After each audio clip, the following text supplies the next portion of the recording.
Hello families, nasa airport kami. Ano ba ba? Hi ka. Doon? Mag-hi kami. Tingnan nyo mamaya kung saan kami pupunta. Family, compilation, and memory. Welcome back to our channel.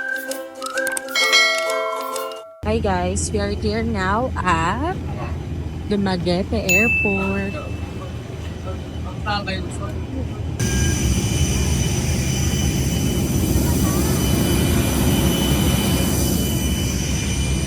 Ayan, nagtanong kami kung saan pwedeng sumakay papuntang pier. Kasi family sumunta tayo City Hall. Ayan, tapos nung pinagtanungan namin, merong nag-aabang ng taxi. Ang worth daw niya is 300, pag sa tricycle 250. So hindi kami familiar kung tama ba yung pricing, pero dun sa mga nakita ko sa TikTok, yun talaga yung price range nila. So para hindi na din tayo masyado mainitan at medyo puyat-puyat din tayo, okay na yun. Let's go! Ay, Harapan na lang to kaya. ayan, hindi pala siya talagang taxi yung katulad sa atin sa Manila. Pero siyang private car. Ayan, tourist.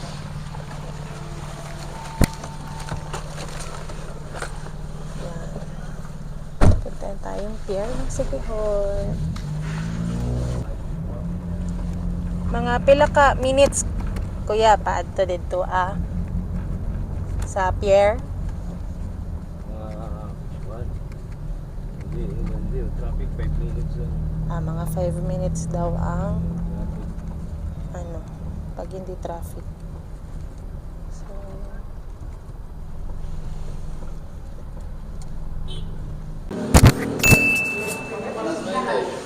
alas 9, mao nang pinakasayo.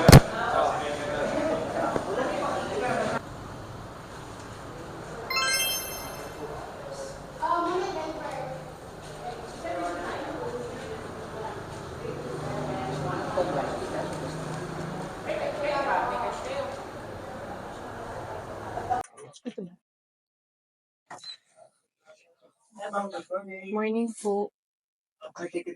Morning po. Ay, ito. Hi, kuya. Say hi.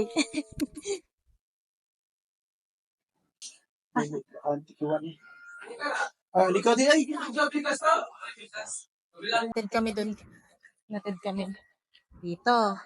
Tapos, sabi dito daw kami. Dapat bumaba na kami doon kasi nagbayad kami ng 12 pesos para sa entrance. O diba? Sayang din yung 12.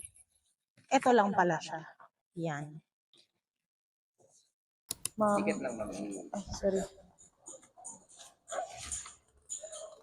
Wait lang. Saan isa? Ay, kadal eh.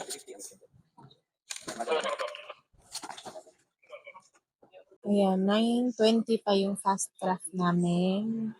Nasa 7:30 pa lang. So, waiting kami. Dito na kami sa waiting area nila. Ayan. Tapos, pagpasok, magbabayad kayo ng 15 pesos for terminal fee. Yan lang ang ambag niya. Yan lang. Wala kang porsyento pag kumita na tumingin. Sige, magpapahinga muna kami while waiting. Bye! Bye-bye!